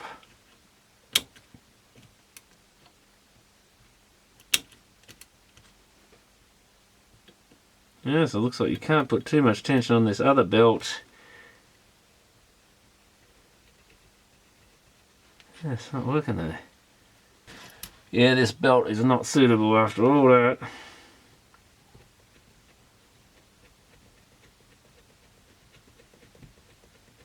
Because when it's tight enough that the belt works, the motor doesn't drop properly for the capstan though. That is turning it there. So why did it suddenly... Yeah, because it doesn't go back down. As soon as you activate this, it disengages, I would assume. Yeah, but if we push that down, okay, how do we make that work? Now, it's weird, it doesn't work and then it starts engaging. Maybe that's good enough.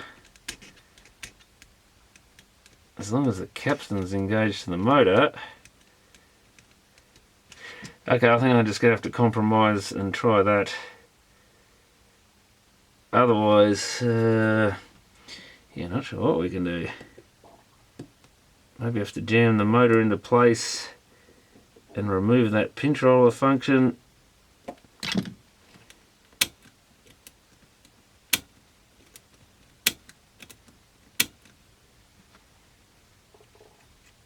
That should be free.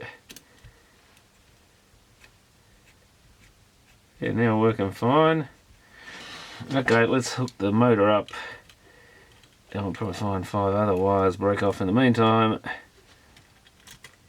My little plastic bit fell out again. That goes with that, no, not with that screw, with that screw. Oh well, that explains some of my trouble. I mean, part of it could be these wires, if they're not in the exact right spot, something might be pressing on them when you put it back together. I hope this is one of these wires we can just hit it with a soldering iron and burn the lacquer off.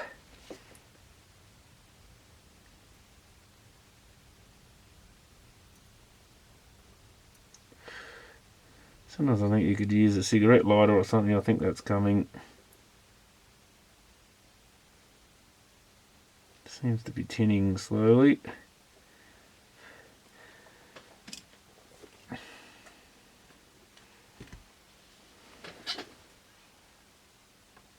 Wow, that's some fiddly stuff.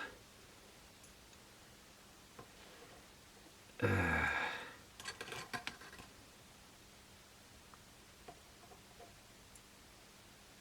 to get it right on the tip of the pliers. Ugh. Like that, I think. That's some precision soldering. Yeah, that's our connection to our motor. I should have made a note which pins, I guess. So I could do a resistance check, but anyway. And we've got to get this other little record playback switch in place. Could we actually get this? Yeah, you could probably jam these connectors down the wrong side of the Bakelite stuff there too. Another trap to watch. In fact, that one, yeah, that one's trying to go on the wrong side. Could that have happened as well? I might need to bend them back a little bit. Oops. I wonder if it did go down the wrong side.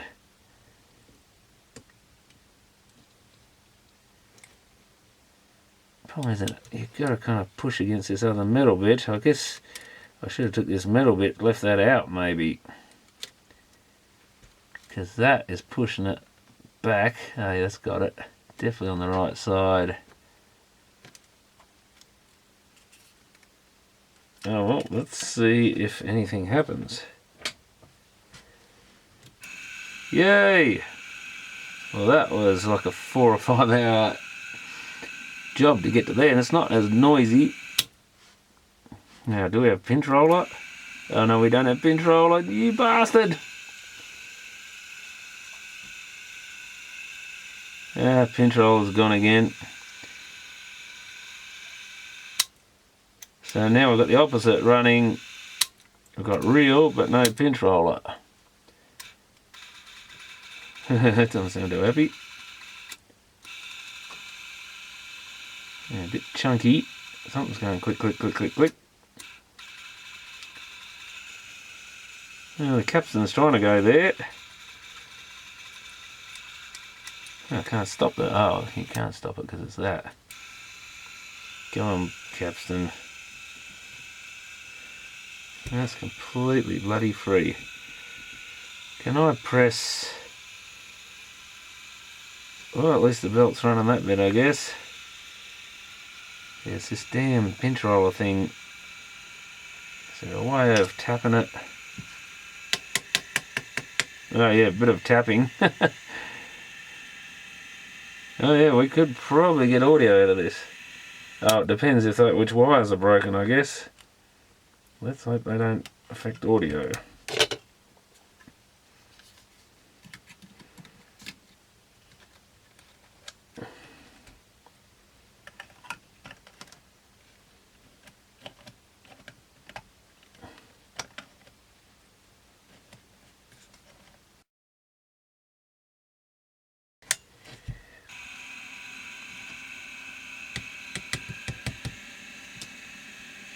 Do we have any volume? How do we get volume out of this thing? It doesn't seem to have a volume control, is that?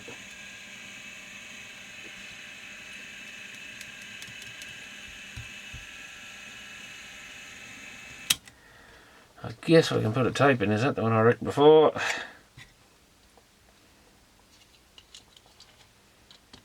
Still, that's not bad. Just a belt was really the issue.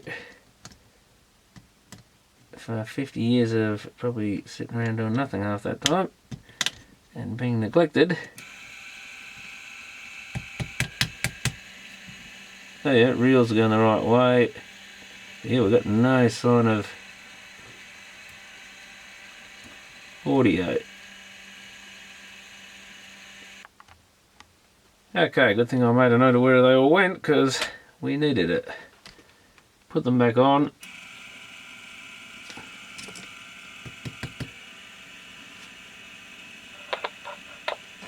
Excellent. Probably should demagnetise that after. I don't know if there's anything on this tape, but we've got head sounds now.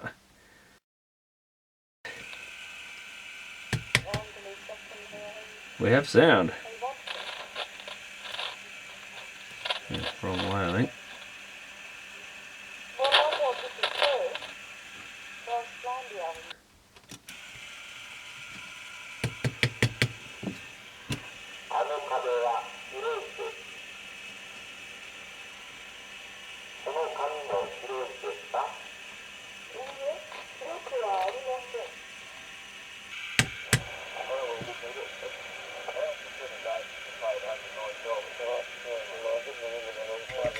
Almost.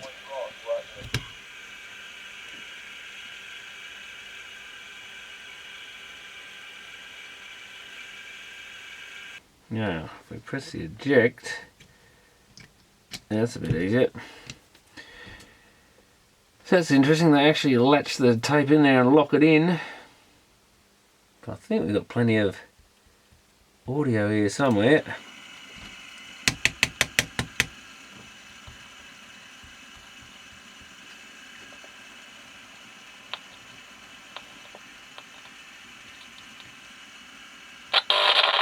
Heaps. Okay, well, I think I've got as far as I'm going to go with this thing. Seems to be a lot of sound going into the amp. It does sound a little funny maybe, but not much coming out of the head. These screws are kind of bottomed out for the azimuth, but I loosened one off and tilted it a bit and it sounded slightly better, but still not 100%. The other problem with this thing is the speed is different to the later ones by the look of it. So I can't sort of just swap recordings easily between the different ones. But we got it mostly working, but yeah, without a proper belt, I don't think we can get this mech to operate properly. It's just pulling on the motor the wrong way. But at least I got some sound out of it, even if it wasn't an awful lot. So now I guess the fun part is going to be trying to get this thing back together. Mainly this little piece that springs the tape out is the problem. I found you can kind of angle it in while holding these two springs up, get them in the hole. Then you've got to compress two others on these two posts. That's still got a washer attached to it. I may have to glue the other one on, but these stick up above the thing. The other one ended up, when I pushed it down, I think the mech was sitting up at this end, and it basically pushed down so low it went under the deck and stuck there. I think that's the washer for that one, which has come off, and it's a fiddly little thing. Probably should really glue it in place, I guess. But I did manage to get it all back together, but then it stuck down for some reason. I think that's the correct washer. Yeah, it looks like it. Now what have we got here? That must actually latch it in or something. I think that was the problem. It wouldn't stay down. So I need to work out if I can get that to lock in. The hard part is getting all these things together, especially that loose washer. Getting these pins in those holes. Maybe I can just sort of push them and push my luck. Now this one I've got to hold it a bit, I think. That's it. Yeah, I didn't realise it had that little... Oh, that one's not lining up properly. This should lock down, I think. And now it doesn't want to go down at all. That'll be right. So what have we got wrong here?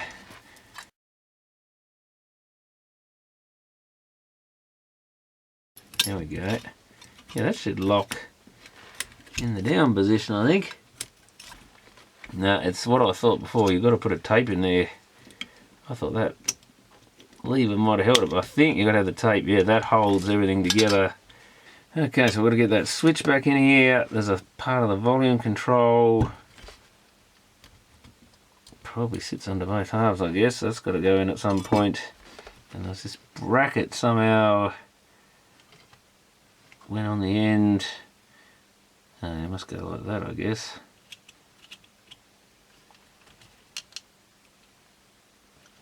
Oh, there's a little screw. This must hold one of the back cover screws on.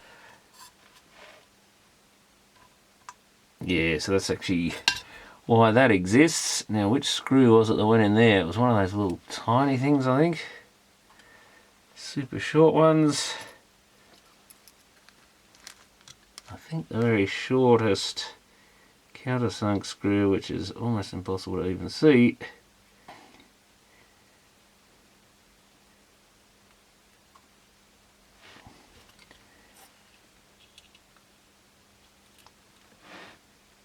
That holds that bracket on. Guess we're going to have to tweak that a bit afterwards to get it right. We've got to get the switch in. And where's the volume? There, so as that switch goes on, for this one we've got to get over these sockets on the end.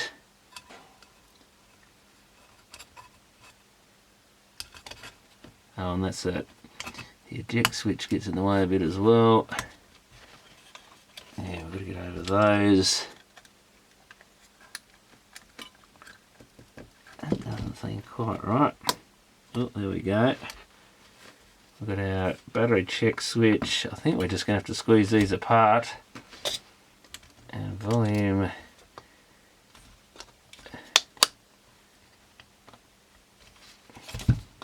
Yeah, you can just bend them apart a bit, I think. Oh, now we probably should get the screws in, I guess. Yeah, this is our weird little screws.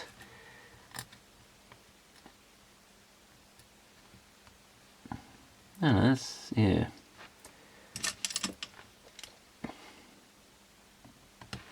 With the little slots in the side.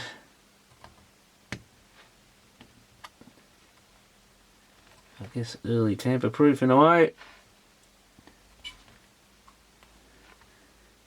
We don't want you to fix it screws.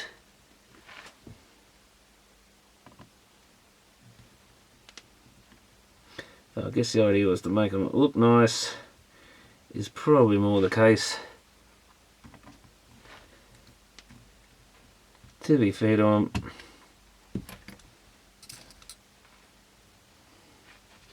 But I just wanted to get that one in particular in because that bracket could move around and make sure it lined up before it went any further, because if I put the other cover on I can't then adjust that.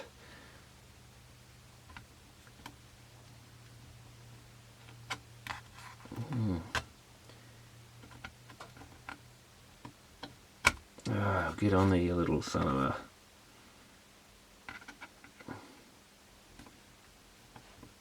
They are quite difficult to get the thread started on. But yeah, they all seem to line up.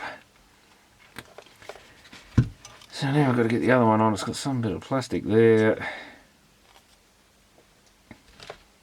And I can't remember if I remembered to mention, but under this blue wire that comes across here, that screw that holds the circuit board in, it's soldered to a little terminal thing, and that sits on a piece of clear plastic. That's, at first that didn't come out, but later on it dropped out.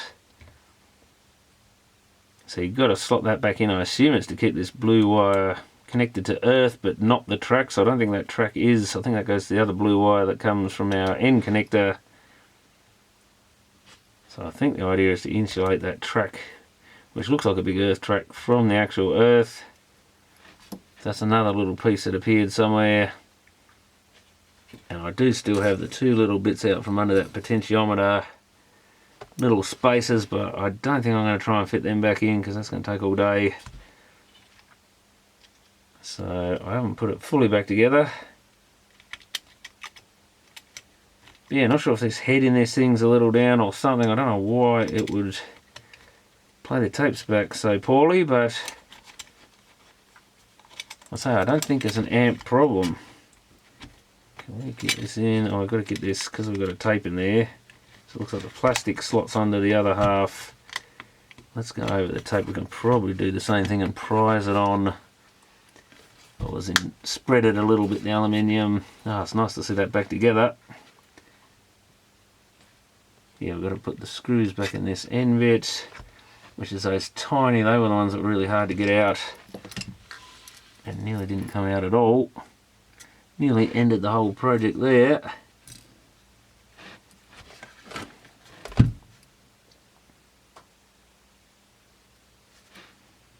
Till I found this teeny tiny little screwdriver to go at them with.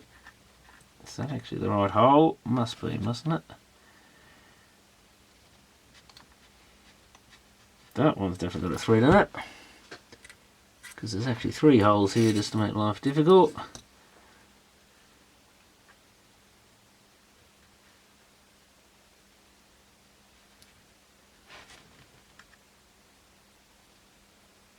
Yeah, maybe it must be the 2 end ones and not the middle one.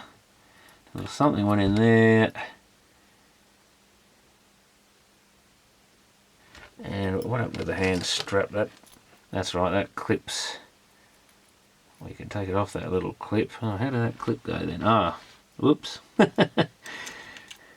That's right, you're meant to fit the clip in under before you put the rest of it back together. Is it this screw? Yeah, that little, that's right, the flat blade screw that looked like just a little dome thing at first. I thought it was just a bit of decorative sort of metal thing. Ah, bloody magnetic screwdrivers. No, I don't know if that fits. Yeah, it does fit.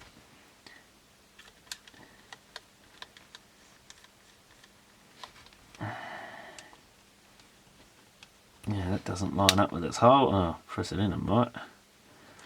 Just before I do that, can I in any way...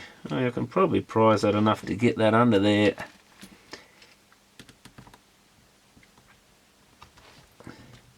Before I tighten that up, what we're going to have to do is press that in and take this thing off there, I think.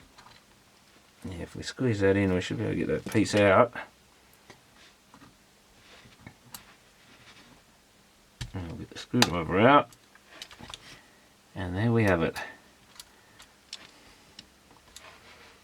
Now I can just clip that back on. Well, easier said than done, I guess.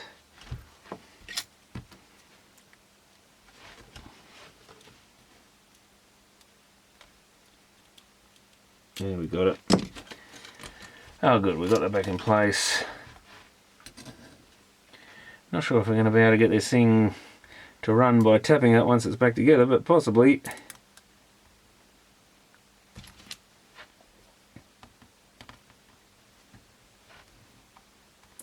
almost need to press that down and try, starting to turn it with your finger a bit. That's how you get the thread started, I think.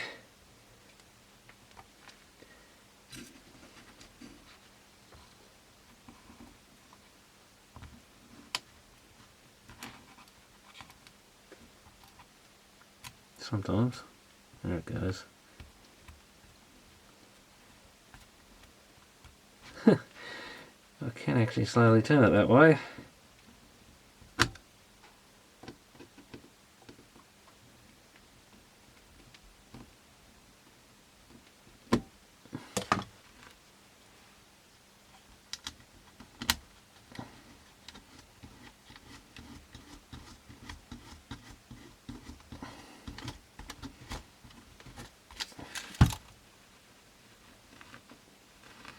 Yeah, got a little bit of plastic under them, which is a nice idea so it doesn't scratch the aluminium.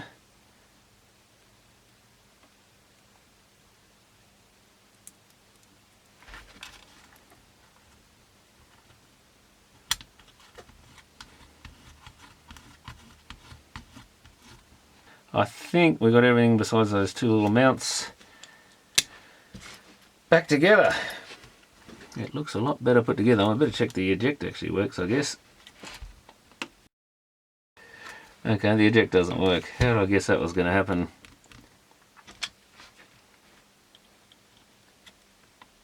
Oh, which way does it go? It goes outwards, that one. I'm going to get the whole tape outwards. Like so, and push that outwards. Oh, I've got the tape out at least that doesn't shoot off, but my ejector's stuck. Ah, there had to be something.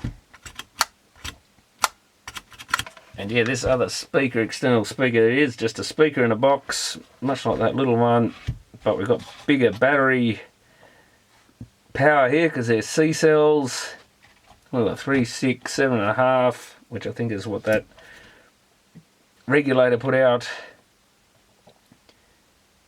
Now should be able to hook into these.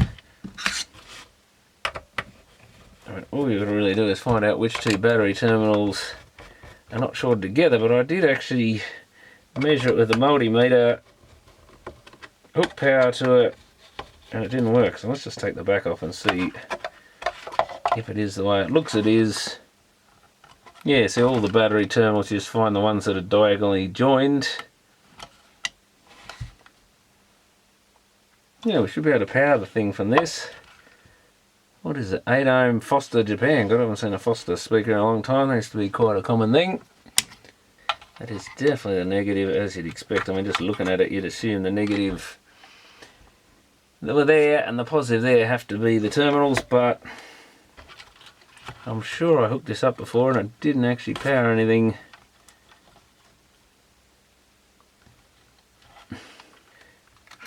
Ah, it does run. Okay, let's try it through that then.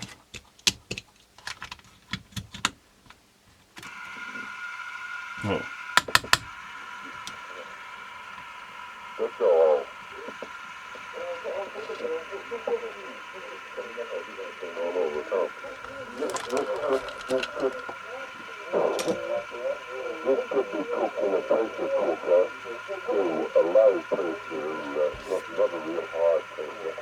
That's running slow, but I can hear him talking about a pressure cooker. It definitely sounds better through that speaker. Oh.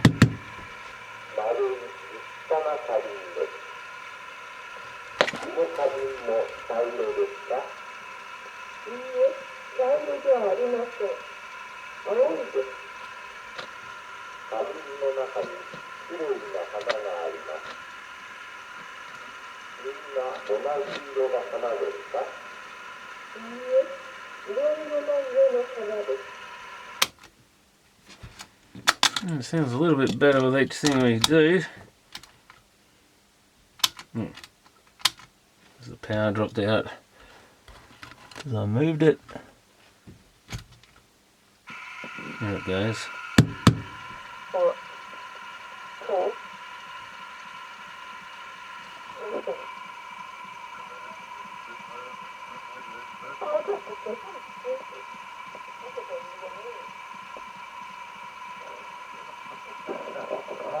So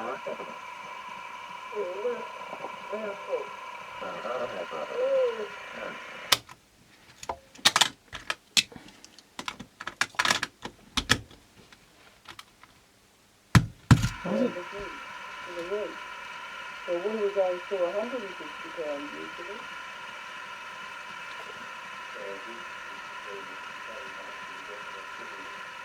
No, well, odd times I've had the complaint there's not enough filling. But no, the filling's all right. It's just that we're just not selling the pies. We're just not placing the pies because mainly because they're all there. There's quite a lot further up there of as I said, he reckon the bottoms were cooked and the tops weren't, or then you turn the oven on to medium and sometimes on to high to cook the tops before then you forget about them and they'd be all burnt. If you cover up the amount of noise the mech's making at the moment, you can just make out what that's saying. Through the big speaker you can at least understand it a bit better. Still fairly quiet, and it does sound like it's running a little slow, so maybe that motor's not run at full speed. On Thursday, 22nd of April, and I am on the Super Express bound for Tokyo, leaving Nagoya City. I have had really a wonderful time in this area of Japan, and it is with some regret that I now leave. The weather, which has been very poor really since most of this morning, has now cleaned up, and the blue skies are showing through, the sun is shining, and it is quite warm. This morning I posted off a airmail registered packet which contains the various items, some of this particular type of tape recordings, together with a silver spoon which was given to me by Ito-san at the Urasino Golf Course, Country Club, and various odds and ends. That would arrive, I would say, in Hobart somewhere about next Thursday or Friday. But that was, this one, 22nd of the 4th, 71, Super Express, Nagoya, Tokyo. But that tape keeps slowing down for some reason. I have to give it a tap and it speeds up again. So definitely issues. I don't think the audio issues are quite as bad as I thought. If you cover this up so you don't hear all the noise it's making, you can just make out what he's saying. Let's hit record from the beginning. Testing 1, 2, 3, testing.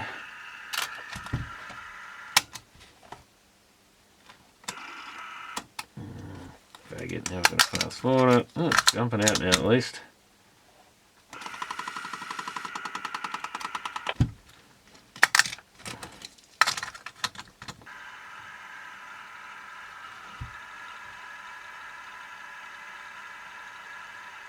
Yeah, nothing there, I don't think.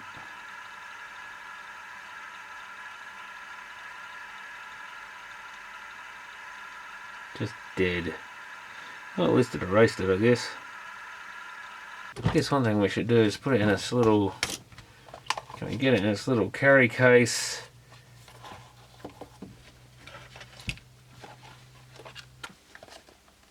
Now you can even do your battery check. And we haven't got it quite lined up properly. There we go. Oh yeah, everything still works on it. Yeah, you wouldn't even really know what it was if someone turned up and shoved that in your face. So you could have fit your battery pack in there as well. Which I guess that was the idea. This is the battery mode, like I say, one-handed operation. So you've got to get the knack of pulling that red bit in. Rewind, fast forward. And we're sliding, you need your battery pack on there, I think, to stop it sliding down in the case. I guess we can put our little mic on the end, microphone on the end there.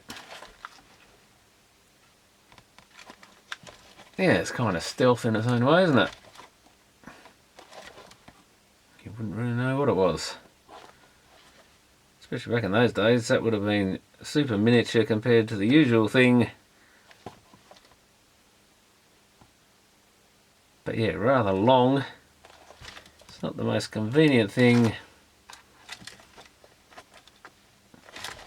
I did see something, I think I found out what these here, these little metal clip things there for that magnetic microphone, wherever it went.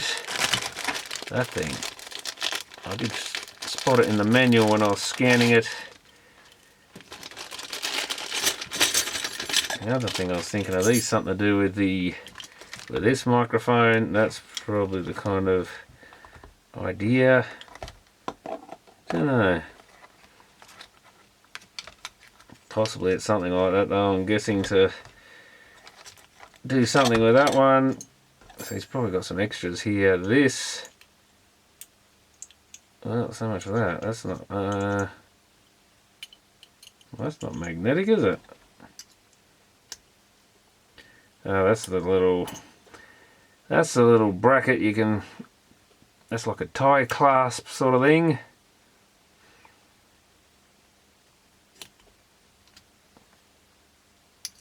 Well, it doesn't. Well, maybe they're not magnetic, those things.